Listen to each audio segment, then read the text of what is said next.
gente, que local fofo. Lindo. Beleza. Ai, gente, que fofo. Tô apaixonada. Olha aqui essa entrada, gente. Nossa, olha o tanto de cachaça. Que massa, gente. Muito irado. Depois eu venho aqui pra mostrar mais pra vocês. Bom dia. Ai, tô apaixonada aqui, viu? Muito massa. Já começou, já? Já terminamos. Isso aí é cachaça? Ah, tá. Porque... Gente, que lindo aqui. Gente, ela dormiu. Dormiu. Apagou a cachorra. Não é? Então, boa. Vamos fazer uma piscina. Ai, vou ter que gravar, porque é muito fofo aqui. Eu tô apaixonada por esse local. Ainda tem chuveiro. Aquela parte ali que eu tô doida pra ir ali também, pra me poder ver. Surreal, gente. Muito fofo. Olha, gente. Essa árvore linda. Barril. Ainda tem um coraçãozinho pra sentar, tirar foto. Ai, gente, que linda. Eu tô apaixonada. Muito linda aqui. De vergonha, mas eu tô gravando, né? Provar um licor de bombom. Licor de bombom e a... Ah, tô nervosa. Eu tomar uma dessas, já fico já embriagada. Vai, amor, tu prova primeiro, depois eu provo. Deixa eu cheirar, deixa eu sentir o cheiro. Ai, tá bom? Ixi, Maria. Vai dessa também? Vai? É, né? Então vamos provar. Vai, meu filho, prove aí pra nós ver. Polícia não era daqui pra lá? Rapaz, o cabo garantiu que não. Tinha uma Foi. confirmado que é tranquilo, de boa. Eu vou, pera, mas eu queria gravar vocês primeiro. E aí? Também? Gravar? Não, eu já gravei, eu tô gravando aqui. Vai Vai. no licor ou na cachaça? Eu queria ir nos dois. Tu quer licor? Já tô aqui. Ai, bota aí a cachaça primeiro aí pra mim. Sim, senhora. Aí bota... Vai pro YouTube, é? Ai, meu filho, vocês estão... Mas já quero Vai. apresentar você já. É, eu quero apresentar vocês, vai. Vai? Sim, nem cheers. Vai. Licor? Já licor. Poder botar por cima da cachaça. E aí, vamos ficar zoom já? A cachaça é boa, viu? Vamos lá. Segura. E aí, a cachaça é boa. Tá bom? Provar? Depois disso... Parece aquele xaropontinho. É? A gente tomava antes. Frigeles. Ligério. Tá aí. Frigeles. Meu filho, bota só um tiquinho pra mim, amor. Só um tiquinho. De fato. Tá bom. Eu só vou provar mesmo. Não é nem raro, não. É mesmo. Michelis mesmo, viu? Da época do pinguim. Não, aí já pegou pesado. Não vou lembrar disso, não. Da do pinguim. É propaganda? Não, o pinguim que era o... Tipo o mascote deles. Deixa eu ver aqui. Puxar aqui pela lembrança. É 11 já. É bom. Doce, né? Pra mim, doce, qualquer coisa. Docinho em cima, o editor da vida vem e faz um corte. Bom, gente, a gente veio almoçar aqui no Nogueira... Como é o Engenho nome? da Cachaça Nogueira. Engenho da Cachaça Nogueira. Aí aqui a gente tá com a Dandara, a Tati, ali mexendo no celular, a Fernanda e o Anderson. Anderson não. É porque os dois, aí ela chama ele de Henrique, aí depois eu quero chamar Anderson, enfim. E o Bruno e a Zara, né? Morta de cansada, baqueada, porque nadou bem muito lá na lagoa, que não era e não podia nadar, mas ela tava... Ela caiu, né, gente? Caiu, né? A bichinha caiu. Mas é isso, a gente tá só esperando o almoço. Eu quero 3. Essa daqui é a Casa Grande, vocês já presenciaram, já visitaram um pouco da casa, viram, já visitaram alguns cômodos. E essa daqui é a Casa Grande. O fundador dessa casa foi o capitão Antônio Bertoldo Nogueira. A construção da casa iniciou-se em 1892 e foi finalizada em 1909. Atualmente a casa tem 116 anos. O intuito do fundador da casa era fazer uma casa com 2 andares. Por isso, é bem alta a casa, vocês podem avistar. Por isso, um fator que influenciou e que trouxe um benefício foi que a casa é muito ventilada. Ele morava, hoje, onde é situado o nosso engenho, ele morava juntamente com a sua família numa espécie de casa de palha, numa palhoça como é conhecida aqui na nossa região. Como era um processo bem dificultoso morar nessa casa de palha, ele decidiu se mudar para a casa grande antes mesmo da construção do segundo andar, pois ele achava que era bastante dificultoso morar naquela situação e juntamente com a sua família, tendo uma casa com um andar para ele morar. Então, ele decidiu se mudar antes da finalização da casa com 2 andares. Como o segundo andar ficou somente o sótão. Aqui na casa temos de original o piso interno, as portas e janelas, a linha da casa, que é essa madeira mais grossa, que é originalmente feita de aroeira, e a gente tem as famosas telhas de coxa. Uma expressão popular que gerou através da atividade de fazer a telha de coxa foi que quando a gente quer falar que uma coisa foi mal feita, a gente fala que foi feita nas coxas. Essa expressão popular gerou daí, pois antigamente as pessoas pegavam barro e moldavam nas suas próprias coxas as telhas. Como cada coxa era diferente uma da outra, não teria um padrão certo, então as pessoas costumaram dizer que elas eram mal feitas. Aqui essa sala destinada ao armazenamento da cachaça, onde esses tonéis são feitos de madeiras específicas, como de carvalho, bálsamo, sabiá, aroeira. Então, através do tempo que irá passar tomando o gosto e a coloração nesses tonéis nessa certa sala. Vocês poderão sentir o aroma. Aqui a gente tem de carvalho europeu, temos de bálsamo, e essa daqui é a de sabiá. Uma curiosidade, como eu já falei, Viçosa do Ceará é a única cidade no mundo que produz essa cachaça, que é a cachaça de sabiá. Essa daqui é de bálsamo. Essa daqui é de sabiá. Podemos seguir? Pronto, gente, aqui temos o nosso segundo ambiente. Acima de nós, vocês podem observar um piso do nosso sótão. Ele é originalmente também feito de aroeira, que era uma madeira, inclusive, muito resistente, muito utilizada na época justamente por sua durabilidade. Não é à toa que essa madeira tem 116 anos desde a fundação da casa.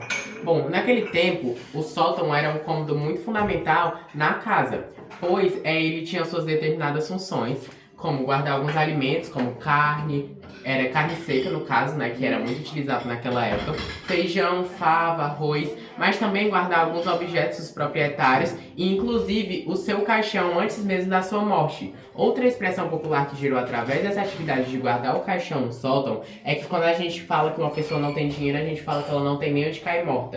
Essa expressão gerou daí, pois os fazendeiros ricos da época demonstravam que tinham dinheiro através dessa atividade de guardar o caixão no seu sótão antes da sua morte. Então essa expressão foi muito popular e gerou através dessa atividade. Vocês podem até ter usado no dia a dia de vocês e não sabido por quê. Seguindo adiante, que a gente tem, agora vai conhecer o quarto da Dona Marina Mapurunga Nogueira. Bom, a Dona Marina fez parte da terceira geração de proprietários da casa e ela foi uma mulher sempre muito inovadora, muito criativa, e o sonho dela era ter um guarda-roupa embutido na parede. Então ela idealizou e transformou esse sonho em torno da realidade e aí fez o seu primeiro guarda-roupa embutido na parede, que hoje a gente mais conhece como closet. Bom, aqui ao lado temos alguns registros e temos essa máquina de escrever, que na qual era propriedade da Dona Marina. Ela era tabeliã e fundadora do cartório do Vale do Lambedouro. Então era através dessa máquina que ela fazia todos os registros, as certidões de nascimento, os ofícios, todos os documentos que a população iria atrás nesse cartório, era através dessa máquina que ela fazia. Aqui no quarto da Dona Marina temos de original os 2 criados mudos, a cama e temos também a penteadeira, que tem em média 70 anos, que são desde a época do seu casamento, na qual ela ganhou de parentes, amigos, familiares que se fizeram presentes no evento. Nossa, que era ela? Isso, era a Dona Marina. Como eu falei, ela foi muito criativa, uma das vestimentas da época a cavalo. Então ela decidiu inovar e foi uma das primeiras mulheres a usarem a calça comprida, pois as vestimentas que eram usadas na época eram... Eu só não entendi uma coisa, ela que produzia? Não, ela usava essa máquina para escrever. E esse daqui foi a bata que o atual proprietário usou no seu batizado. Antigamente as pessoas perguntam, né? Vêm aqui visitar e perguntam de quem era esse vestido, se era dela. Isso daí é chamado de bata. Antigamente, para eventos, eles usavam essas batas, tanto homem quanto mulher. Então o atual proprietário usou justamente essa bata aí para o seu batizado. Ei, isso aqui é a cruzeta antiga? Isso, é como se fosse os cabides. Parece um poste grande. Massa. Nunca tinha visto, não? Nem é muito massa. Esse daqui é o quarto do coronel Alderico Magalhães Nogueira. Ele fez parte da terceira geração de proprietários da casa e era irmão da Dona Marina. Bom, naquele tempo, cada um tinha uma atividade que eles teriam que fazer para exercer as atividades que tinham propostas para aquele dia. A função do coronel Alderico era basicamente deitar em uma rede enquanto exercia suas funções, na qual as determinadas funções dele era vigiar o entorno da casa, na qual justamente todos os cômodos que a gente for durante a casa, vocês vão ver portas e janelas direcionadas à frente e tanto ao fundo da casa, justamente para a realização dessa atividade, na qual ele ficaria deitado e vigiaria a frente e o fundo da casa. Além de vigiar a casa, ele também vigiaria o dinheiro da família, que ficaria escondido aqui na gaveta do oratório. Se vocês se aproximarem, vão ver o dinheiro da época. Tem alguns cruzeiros, tem cruzados, tem um relógio da época. Então essas eram as determinadas funções que ele tinha. Vigiar a casa, mas também vigiar o dinheiro que ficaria escondido aqui. Ao entrar no quarto, as pessoas perguntam por que dessas madeiras embutidas na parede. O material daquela época era feito as casas com tijolo cru e com barro. Então não era um material tão resistente comparado aos de hoje. Como o dia do Coronel Alderico era basicamente deitado em uma rede, ele teria medo de que se ele deitasse na rede, a casa poderia desabar enquanto ele estivesse deitado. Então ele pediu que implantasse esses troncos nas paredes, pois assim ele se deitaria na sua rede de uma forma mais segura e assim ele se sentiria mais seguro para exercer sua função. Antigamente, além dos armadores serem assim de troncos, também tinha esse outro tipo de armador, que na qual era o armador de ferro, juntamente com a madeira que era embutida na parede. Então eles cavavam um buraco na parede, colocavam essa parte de madeira dentro da parede e chumbavam, deixavam do lado de fora somente o armador de ferro, seguindo esse modelo aqui, ó. Então era dessa forma que tinha esses dois tipos de jeito de usar os armadores de ferro. Isso aqui é uma lamparina? É, né? Lamparina. Isso, Um lampiãozinho. Ficava aqui o quê? O combustível. O combustível aí... Que massa. Temos caixão de armazenamento. Se vocês se aproximarem, vão ver aqui dentro que tem arroz com casca. Esse arroz é plantado e colhido justamente aqui na fazenda e armazenado neste caixão de armazenamento. Antes de ir para a cozinha, pois o arroz que vocês comeram hoje no almoço, antes é preparado e armazenado justamente aqui. Mas antes de ir para a cozinha, tem uma atividade que é a realização da retirada das cascas do arroz. Antigamente as pessoas retiravam essas cascas manualmente com auxílio de uma peneira, mas hoje com o avanço da tecnologia já tem máquinas apropriadas, então antes de ir para a cozinha é retirada essas cascas. No meio do corredor a gente viu que teria o piso do sótão e aqui temos a escada que dá acesso. Se vocês quiserem a gente pode subir lá para vocês conhecerem. Quero. Certeza. Então podem ficar à vontade. Que... Nossa. Podem ficar à vontade para entrar. Olha a parede, olha isso mesmo. Bom, aqui temos alguns objetos proprietários. Aqui ao lado começamos pela serpentina. Quando a gente for dar uma visitada no engenho, vocês vão ver que ela é um material muito importante para a produção da cachaça. Aqui ao lado temos algumas ferraduras e algumas ferramentas que eles usavam na época. Por exemplo, essa daqui, ela é uma furadeira manual. Essa parte eles apoiavam aqui no ombro. E essa parte aqui era giratória, onde eles giravam com a mão. E aqui era colocada a parte do prego na qual eles queriam furar na parede. Então essa era uma ferramenta que era muito utilizada naquela época. Já essa daqui são as ferraduras para marcar os gados. Essa daqui é, por exemplo, do Coronel Alderico. As pessoas costumam fazer essas ferramentas com as suas iniciais ou com os desenhos que eles gostam. Essa, por exemplo, tem um arco que é a inicial do nome dele. Já essa daqui é do seu Jorge Maurício, por isso o J, a inicial, e ele é o atual proprietário. Essa ferramenta aqui que a gente usa para marcar os gados de hoje em dia. Bom, esses daqui são as facas, os facões, tem cangalhas, tem cambitos, tem os chapéus que eram utilizados pelos antigos proprietários. E aqui temos as famosas telhas de coxa. Temos essas daqui que são, por exemplo, essa de 1909, que foi na finalização da casa. E era através dessas telhas que as pessoas deixavam recordações, usavam para artigos de decoração, faziam algumas representações para deixar de lembrança. Temos aqui algumas frases, temos desenhos. E aqui ao lado a gente tem a imagem de Santa Luzia. Ela é a padroeira de Oiticicas, que é aqui a nossa comunidade. E ela é a Santa dos Olhos. Então as famílias Nogueira, Mapurunga, Ribeiro, são todos devotas do catolicismo e também da Santa Luzia, pois ela é a padroeira daqui na nossa localidade. Então vocês podem ficar à vontade para dar uma olhada, tirarem uma foto. Caldeirão. Era uma máquina de costura. É o nome da máquina. É Não, muito vou- comum essas máquinas. Pronto, gente, essa daqui é a nossa sala. E aqui ao lado seguindo, vocês vão avistar agora a ideologia de que o armário da Dona Marina, o guarda-roupa dela tinha dado certo e ela produzia um armário para guardar suas louças. Aqui temos louças importadas da China, da Inglaterra e logo aqui abaixo a gente tem algumas pratas. Tudo era propriedade da Dona Marina, na qual tem a mesma idade dos móveis do seu quarto quando ela ganhou de presente no seu casamento, das pessoas que fizeram presentes no evento da mesma forma dos seus móveis, essas louças também foram presentes. Não é? Coisa mais linda. Meu Deus do céu. É antigo, viu? Dura pro resto da vida. Deixa eu só avistar aqui. Temos aqui, ó. Essa daqui, por exemplo, ó, foi feita na China. E temos essa outra aqui, que se eu não me engano foi na Inglaterra. Então, seguindo adiante, agora a gente vai poder conhecer um pouco sobre a área externa da casa grande. E logo aqui ao lado temos os banheiros. Hoje em dia é separado entre o masculino e o feminino, mas antigamente eram 2 cômodos para se formar um banheiro. Um era destinado à parte da necessidade, onde tinha a assentina, que era uma espécie de buraco no chão onde as pessoas faziam suas necessidades. E já o outro cômodo do banheiro era a parte destinada à parte do banho, onde tinha um tanque, tinha um chuveiro, ducha. Então, hoje, como a gente quis deixar mais acessível aos nossos clientes, a gente transformou entre banheiro masculino e feminino, mas a gente deixou mais atual, não tem a famosa assentina no chão. Aqui ao lado agora a gente vai conhecer o nosso engenho, onde vocês vão conhecer um pouco sobre a produção da cachaça, essa árvore que deu origem ao nome da nossa localidade. Como eu falei, o nome da nossa localidade é Oiticicas, e aqui essa árvore é a oiticiqueira. Ela dá um fruto que é justamente a oiticicas, na qual a nossa localidade, a comunidade toda, pegavam esse fruto, extraíam o seu óleo que tinha dentro no interior dessa fruta e fabricavam sabão caseiro.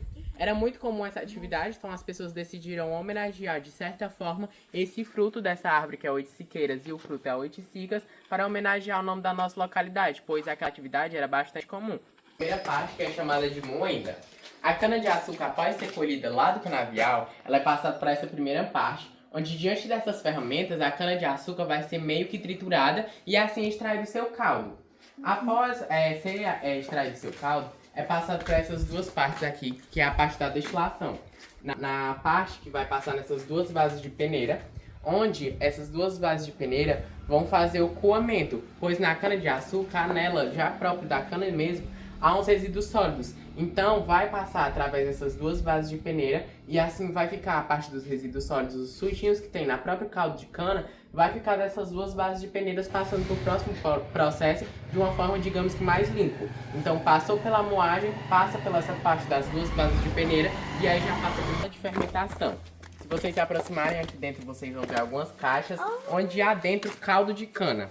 Esse caldo passou pela primeira parte e vai ficar nessas caixas sendo exposto entre média a 24 horas a 72 horas fermentando. O líquido vai ficar essa média de tempo exposto justamente para ele apodrecer. O líquido vai levar a ter ferveduras, as leveduras vão agir nesse exato momento e aí ele vai apodrecer entre essa média de tempo. Os trabalhadores vão ficar consultando para ver qual tempo ele vai apodrecer, mas em média é 24 horas a 72 horas.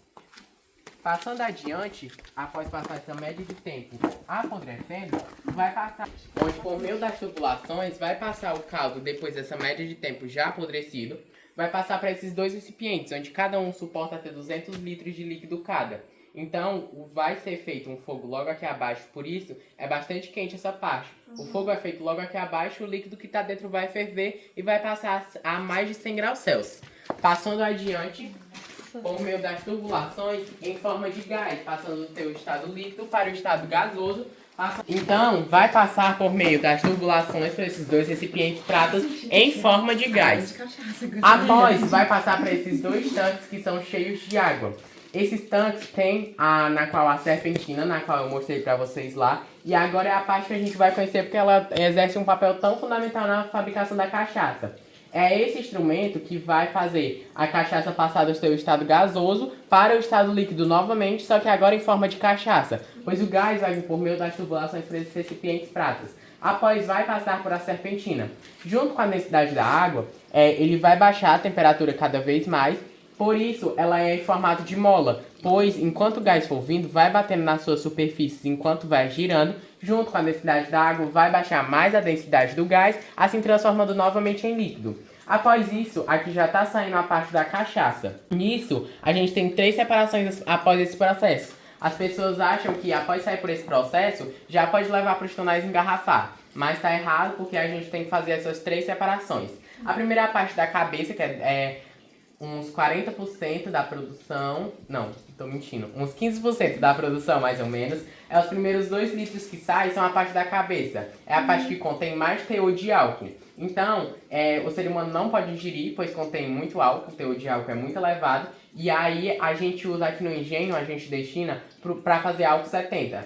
tanto é usado lá na loja como na cozinha. O álcool que tem lá justamente na mesa da degustação é a parte da cabeça, que é os primeiros 2 litros que saíram. Por isso o cheiro de álcool é bastante forte, pois o teor de álcool é muito elevado, porque é a primeira produção que sai da cachaça. 80% da produção é destinada à segunda parte, que é a parte do coração. Essa parte, sim, pode levar para os tonéis e levar para a primeira sala no armazenamento.